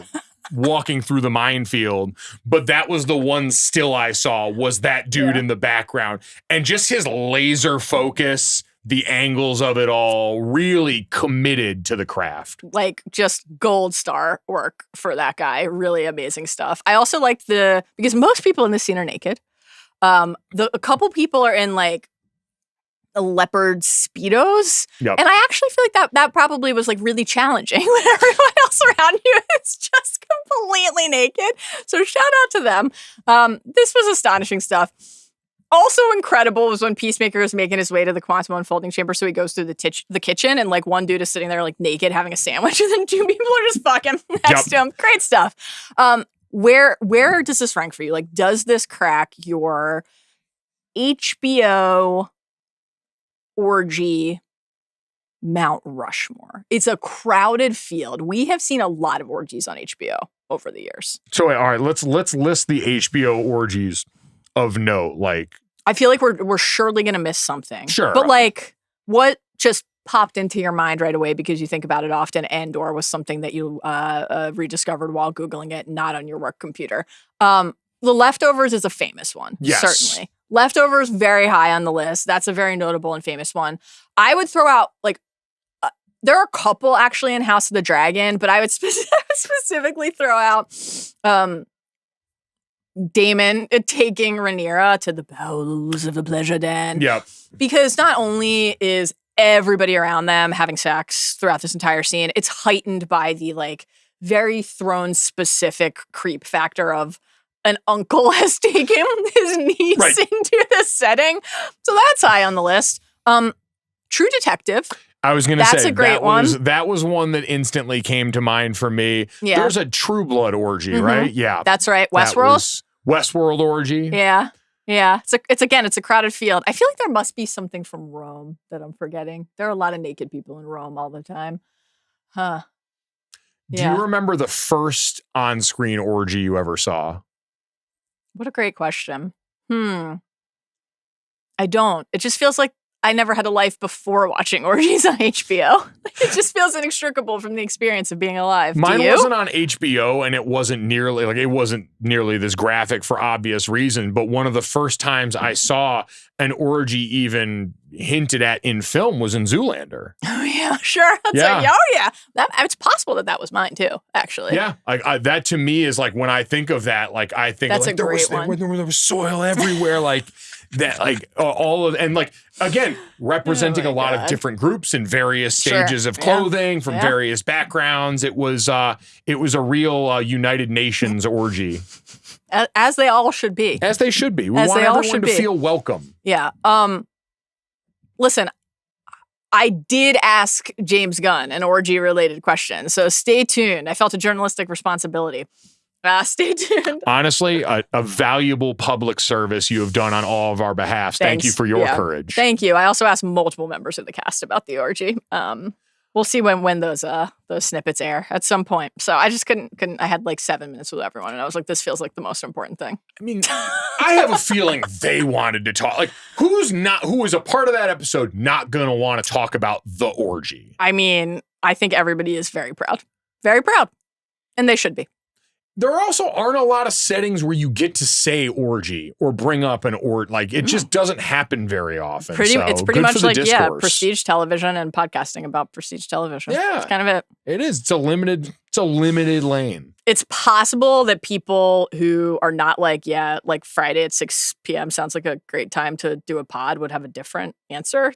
Maybe they're hearing about orgies in different contexts, but for us, honestly, like again, like to that, like very like sheepish, sheltered nature and a different view of the world, like going all the way back to the cocaine that leads our Peacemaker to this orgy, where he's just like, "Hey, I'm going to go back with what I know, this place that I feel safe in the loving arms of whoever wants to come and give me a little kissy on the side of the face." Yeah. Yep. I remember I was at a party not too long ago. Like, I have never done drugs to that nature. I'm not even good with marijuana. Like, I don't do it. That's just not my lane. Mm-hmm. And there were people that were doing cocaine at this party, and I saw the plate it was on. Yeah. And before I saw them do it, my fat ass was just like, oh, did someone were there cookies here before? Are these crumbs? Like, if I hadn't seen like the powdered donut, if I had not seen that, there's a non-zero chance that I would have gone over and just licked the tray thinking it was powder, like powdered sugar. So, I mean, that would have been terrible had that happened to you. However, it would have been fascinating to basically live for one night Greg's life from Succession. True. Remember when they made him do all the coke? One of my favorite moments from Succession was like, I hope you don't die. He wasn't supposed to do all of it, but he did. He did. Oh. Wow. Okay, let's talk about the alternate dimension. I like this redeployment of something from season 1 that was a little bit incidental. You have the quantum unfolding chamber. We get the great moment with Vigilante and Peacemaker where Vigilante is like, your dad's pretty brainy for a racist, huh? Like, wow, how'd the White Dragon invent all of this? And are you familiar with Dark Matter? Have you read the Blake Crouch book or seen the Apple TV Plus show? I have not. Okay. So when the show was coming out, I was excited about the trailer and the cast, my wife, Jennifer Connelly, and decided to read the book. And I was like, this is pretty interesting. I won't spoil any of the specific things that will happen. I think this is more premise than plot. This is basically Dark Matter. The idea of you have these access points into other versions of your life, and is there one that you covet? Or does somebody covet yours? Another version of you covet your life. Oh, okay. So interesting premise. I'm really curious how many of these doors they go through. And one of the things that was fascinating to me just about the kind of setup is that all Peacemaker and his family know about all those other doors, but our Peacemaker doesn't.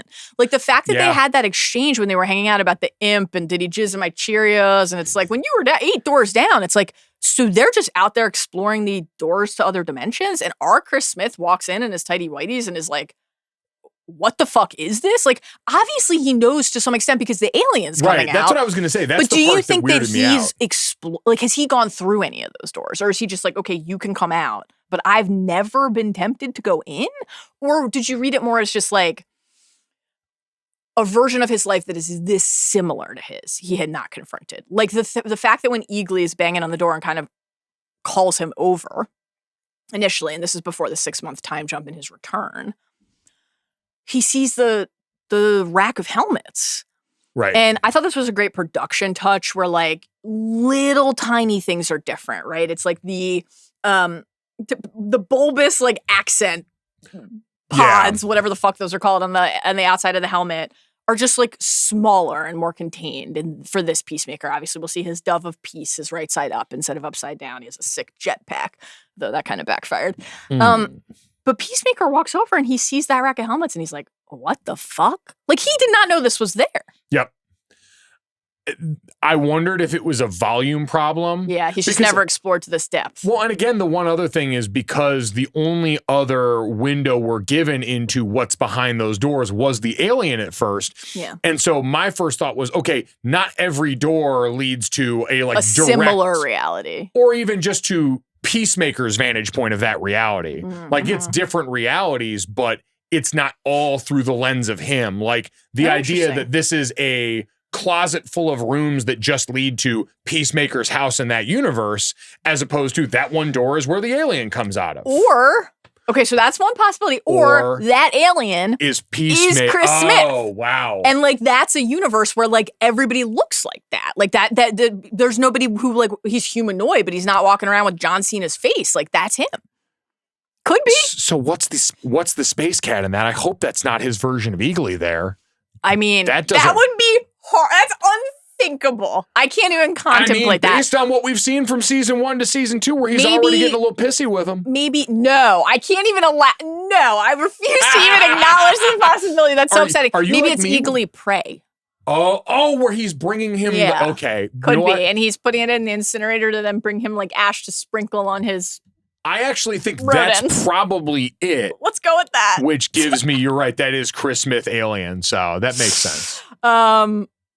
Would that mean then, if we extended that logic, that the imps are also like versions of Chris and Augie and Keith? Oh, which means we're going to get Imp Eagly. That would be well. Like I didn't see an eagle in Alt Peacemakers.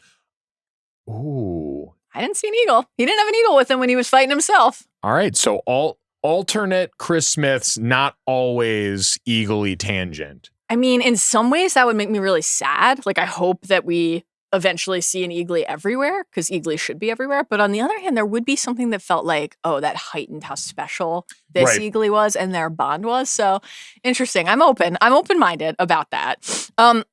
This is another Superman tie, but just like the tie to the Lex Luthor pocket dimension tech from Superman, which I won't spoil for you, but is a huge part of the movie. There's that exchange where Bordeaux is like similar to what we picked up this summer in Metropolis, and Flag says the Luthor incident, and then Flag kind of uses that as cover. Like, he's like, we can't have another like interdimensional rift, so like we better go after this guy. And he obviously wants to do that for personal reasons, but this larger like threat of the incursion of dimensions into each other, I'm curious to see like if that actually functions similarly or not, or if that even matters. But clearly Gunn is interested in playing with dimensions, universes, different realities, etc. And that is a rich text to mine, no question. I loved how quickly we could see that his life was quote unquote better. Like, I assume we'll mine that further and parse it and interrogate it, and that there will be other things that are not better.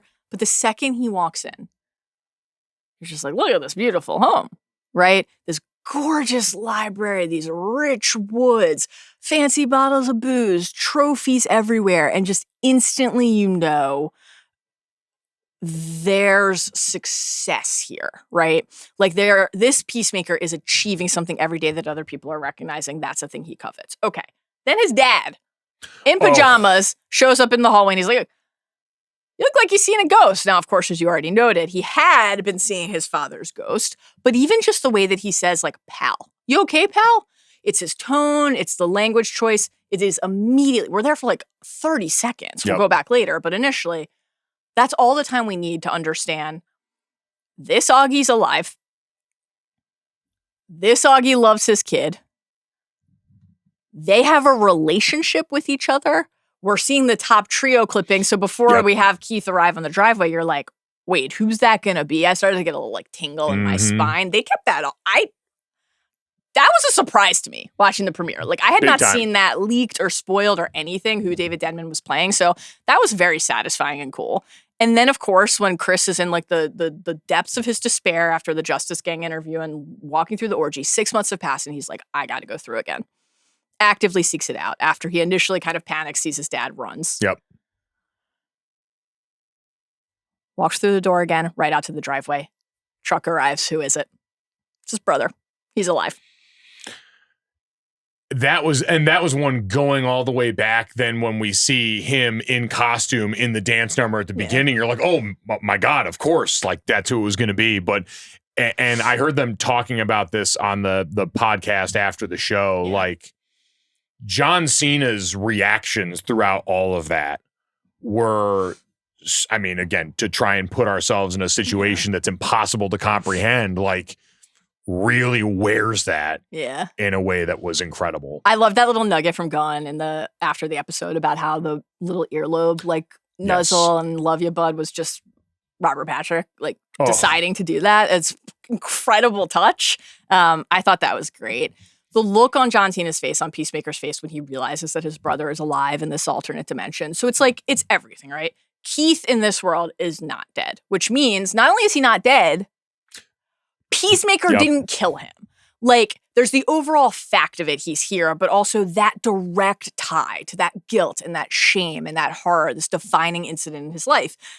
Also, directly related to that, his father loves him and I mean, was apparently not a monster and not a dick to him, at least based on what we've seen through one episode.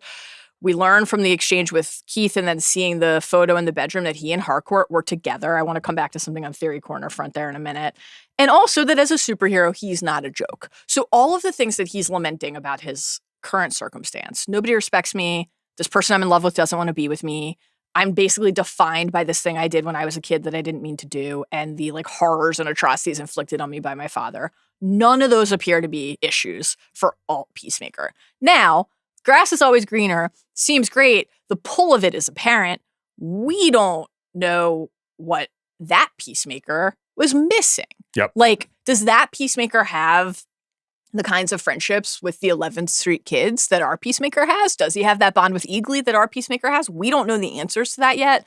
My assumption is that that will be part of the journey of this season. Like, you think that this other version of you had it made, but like you have to learn to appreciate the things that you actually have. I feel like that's what this will be about, but I don't know. This is just such an interesting place to put this character. And like, I think this is kind of always an interesting thing to do in a story. Again, like you have Loki and he's like, okay, I'm going to fall in love with a version of myself with Loki and Sylvie. And we get that great like seismic narcissist line. Yep. The only person who you would be attracted to and think was like worthy of you is you. Perfect. With Peacemaker, like this darker version of it, like, okay, I've killed my brother. I've killed my dad. Now I've killed an alternate version of me. And on the one hand, that means I bested the quote unquote better version of me. Like he was kicking my ass, but I beat him. But then like the dark place that takes you to. I said I wanted to interrogate my relationship with violence. Look what just happened.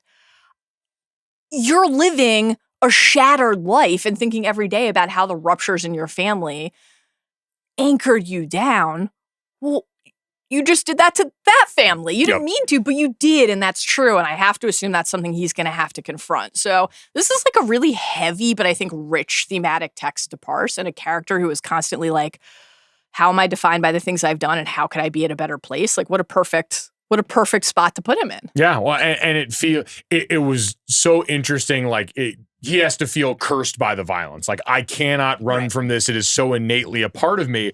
And it was so interesting going back and watching it a second time, how we actually get in the first shot, the first time he goes to let Eagly out and fly, you see the spike that he eventually kills other Peacemaker with. Observant guy. He noticed you activate the jetpack by tapping the dove a piece and boom. Right up. That's why you can't say activate zero gravity. You can't do it. This stuff's very perceptive. So he understands and is aware of that. But no, I think that's good. You talked about like, because that was the one thing is I kept waiting. And again, it was sort of a good slow build. Like the other shoe is going to drop in that reality eventually. And you saw like even the little things like when he's leaving, obviously like the guy's got a chance to tell his brother he loves him after years after he's dead. And to hear I love you from a father who is, we know definitively, it's not like has never said that to him.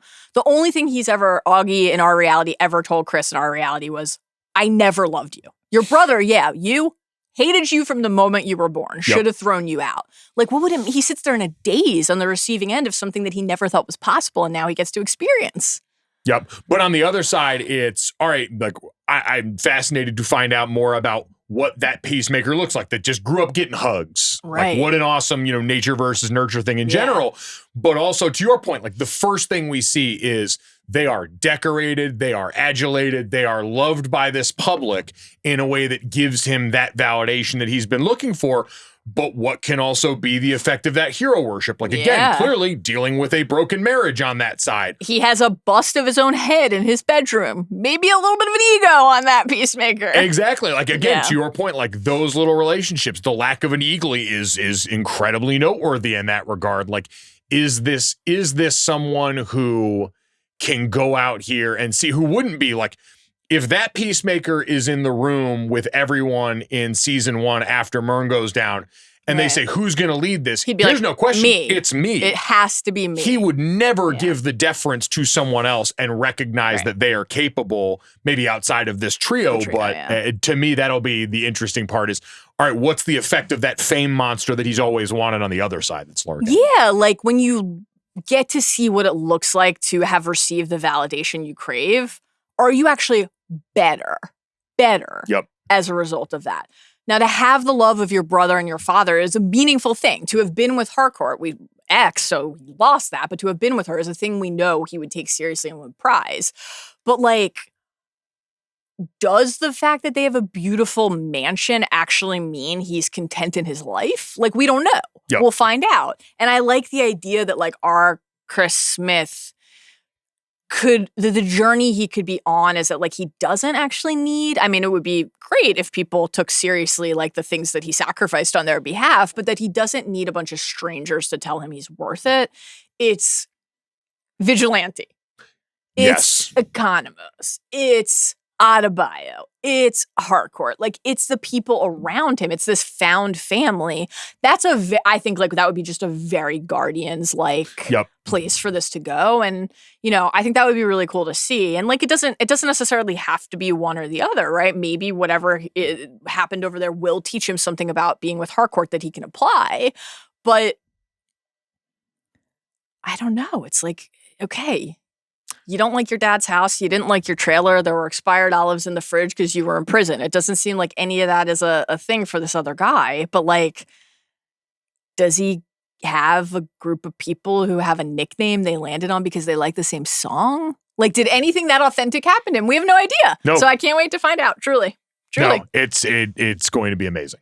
I'm going to throw a theory at you. Do it. I would like to be clear. I genuinely do not know if this is the case. Sure. I'm serious. Totally. No, I don't. Have not watched beyond episode 2. Have no idea. But I was really like struck by this. I paused and rewound and listened to this a couple times. When Keith is talking to Chris about the ex, and he says, here's what he says. I know because he's like, I think you blew it. You should try again. Says, I know she's with that jarhead and all. Okay, here's my theory. Who's the jarhead? Obviously, it's going to be, you don't say that if that's not someone. It's going to be Rick Flag Jr. That is my theory. Because how crazy and amazing would that be if hardcore. I mean, it feels like Chris has to confront literally that ghost. Just feels like he has to. And if that person who he is carrying all this guilt around with is in a relationship with the person he loves, what a twisted web. What happens if Flag Sr. at some point in the process of surveilling or pursuing Peacemaker becomes aware of these other realities and the fact that his son is alive in other realities? Maybe he's not alive in those realities. Who knows? But if he is, like, what will that do to everyone? I feel like there's the fact that we got a like return of a dead character in another world in this episode, like, makes me feel like that's something we're going to see again with a different character. I buy that for a lot of reasons, but it's a really nice foil into what we got already, which is, you're right, return of the dead character, but in extremely positive light in a way that's easy to receive. Right. Oh, my dad is back and he loves me. Right. Oh, my brother's here and I get to explore this relationship and tell him what I've missed for so long. What if it's a torment? Yes. What if it's just a reminder of the thing you took out of the world? Well, a reminder of the thing you took out of the world, but also if he's with the person that you want to be with, now you've got an adversarial relationship. You want this thing, and this guy you have deep regrets over and who has haunted you now is back and is just haunting you in a different way. Yeah. And you've got to grapple with that now. I feel like this should happen and would be great. 100%. I'm all in. I will invest. It has to happen. I really hope it happens. It has to. Okay.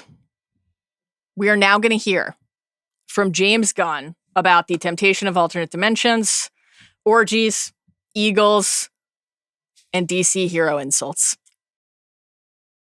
Good to be here, Mallory.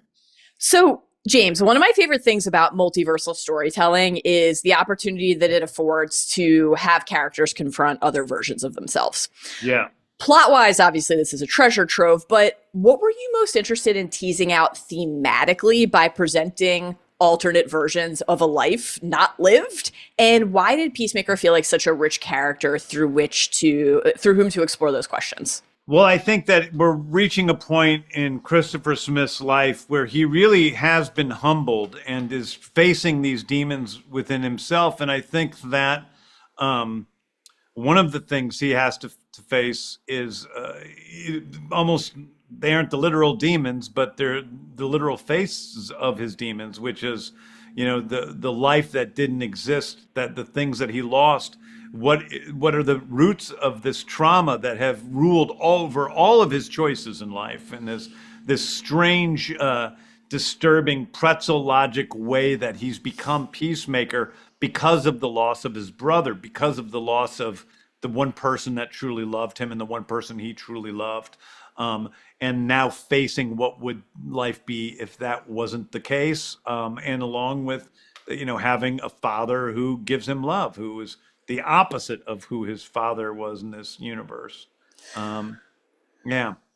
I love that. I have to ask you about Eagly and the secret to creating these majestic, indelible animal creations. Rocket, Icon, Sebastian, I would say underrated legend. Crypto. Underrated legend, yeah, Sebastian. Absolutely. Crypto. Correct. Current frontrunner for Best Supporting Actor for the Academy Awards, as far as I'm concerned. I hope. Dare to Dream. And Eagly, hero of the moment, who Eagly did once make multiple grown adults at the Ringer Podcast Network weep on mic and on air while discussing a bewinged hug. So my question to you is, like, how do you consistently find such creative stimulations in these characters? And what is it about exploring that bond between a magical creature and a person that is so interesting to you? I mean, I'll say a couple of things. I mean, number one, I think that I love all of my characters in this way, but for the viewer, it's easier to love an animal than to love anything else. I mean, there's something innocent and about animals that we love them automatically, especially if we're animal lovers like you seem to be, and I definitely am. I am. And so I think that it just gives us, it's safe to love an animal. It's unsafe to love a human. So getting someone to love an animal is much easier than getting them to love a human. And that has nothing to do with any gift I have. That just has to do with the nature of us as human beings. I think simultaneous to that, however, the secret of, say, Crypto and Eagly is we're not anthropomorphizing them. I think the minute we start making them do, yes, there's some magical aspects to Eagly, but even the eagle hug is based on a real thing where this guy came and saw his, bird of prey that he had saved and it hugged him. Yeah. So it's not completely out of, the realm of possibility. But I think that people tend to create these CG animals and make them do things or understand humans in a way that animals can't. And what the thing I'm always doing with my VFX artists and with the sound design and everything is to pull all of that back. If a dog won't do it, Crypto's not going to do it. He's a dog. He's not smart. His IQ is 2. You know what I mean?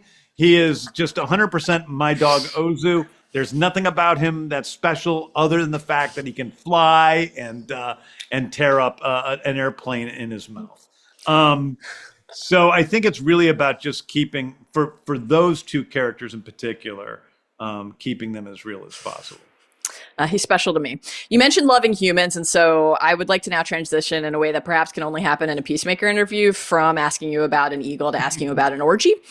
What does an invitation to a Peacemaker orgy look like? Is this going out via paperless post? Is it a group text? Is it going on a dark web message board? How is Chris extending this offer? I think he's offering it to a couple of people and things get out of hand. Or travels. I think that, although, we talk a lot about how Peacemaker is not taken seriously by, the superhero metahuman community.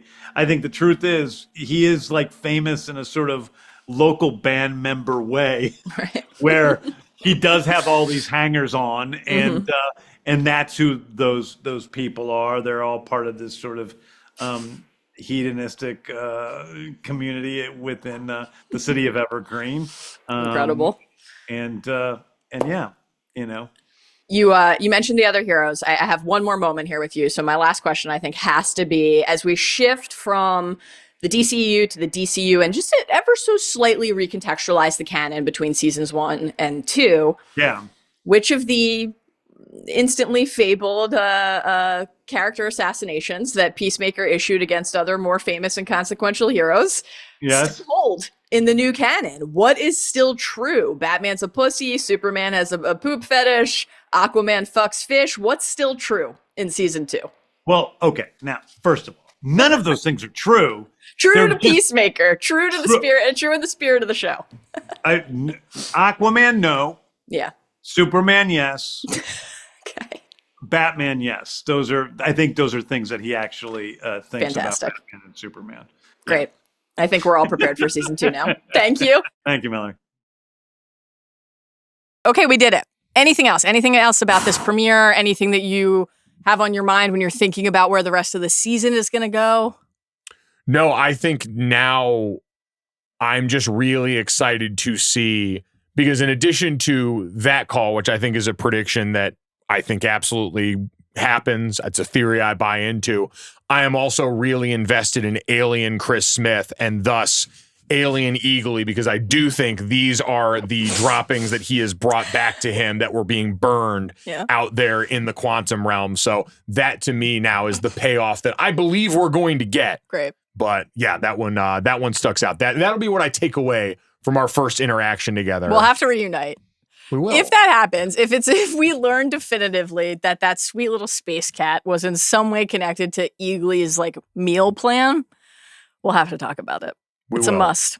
We'll talk about that and Superman, because I'll have seen it by then. So you say. Mike Golic Jr.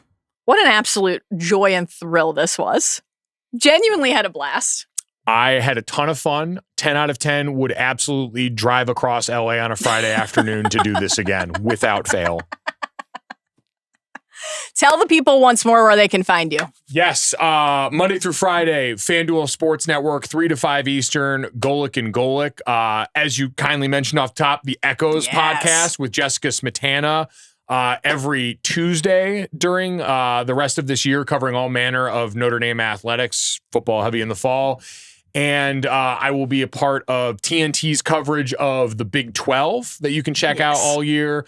Myself, JB Long on play-by-play, Allie LaForce and Coy Wire on the sideline, as well as the great studio crew there. Adam Lefkoe, Takeo Spikes, Champ Bailey, Victor Cruz. Very much looking forward to that. If you are in a Big 12 college town and have food recommendations, please send them to me so that I can eat it and document it along the way. So I think that covers everything. Fantastic stuff. Thank you.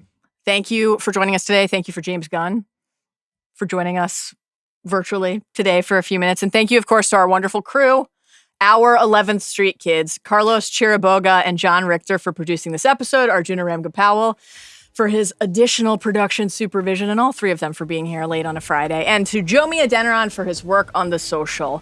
We will see you next week.